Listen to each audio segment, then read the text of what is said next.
Hello বন্ধুরা, তো এই দেখুন আমার আটা। এই আটাটা জানেন তো আমি কি করে করেছি?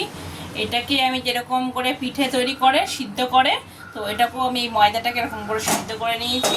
আর এই দেখুন এই কড়াইটা আমি ভিজিয়ে রেখে দিয়েছি, ময়দার কড়াই, ঠিক আছে। আর এই এখন আমি এই রুটি করেছি। আর এই দেখুন একদম দেশি ঘি দিয়ে, এই দেখুন ভাগীরথী ঘি, টানটানান ভাগীরথী ঘি দিয়ে আমি করছি। আর রুটিগুলো দেখবেন, এই দেখুন রুটিগুলো একদম এই এরকম করলেই ছিঁড়ে যাবে। আর এত সফট, এই দেখুন এত সফট রুটি দেখুন। আর এই দেখুন পেস্ট, এই দেখুন চিনি গুঁড়োর পেস্ট এটা। আর এই চিনি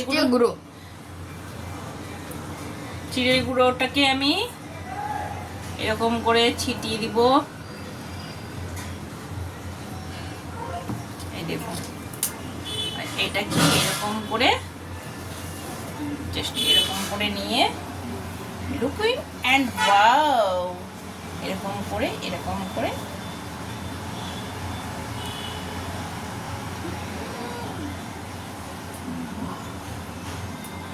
সত্যি বন্ধুরা টেস্টি হয়েছে।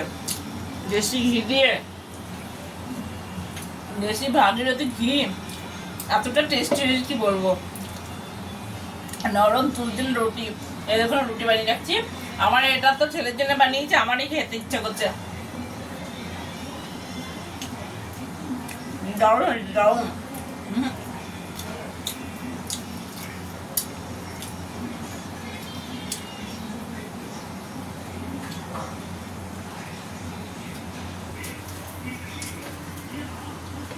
এই দেখুন বন্ধুরা, এই দেখুন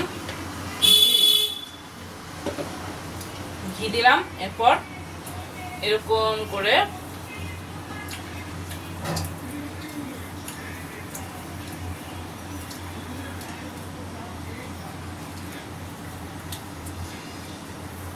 ঘিটা হয়ে গেছে, একটা ঠিক করে মাখিয়ে দিলাম। এটার নিচে আমি দেখবো শুধু এটা কতটা কড়া যখন হয়ে যাবে তখন আমি এটাকে দিয়ে দেবো। আর টেস্টিটা লাগছে না কি বলবো, দারুণ হয়েছে টেস্টি। এই দেখুন নিচে এরকম কড়া করা হবে আর এটা এরকম জাস্ট রাখতে হবে। বাস হয়ে গেছে আমার রুটি। ফটোতুল চিনি, ফটোতুল চিনির ফটোতুল চিনির গুঁড়ো। তোমার আওয়াজ আছে না ফোনে? এটাতে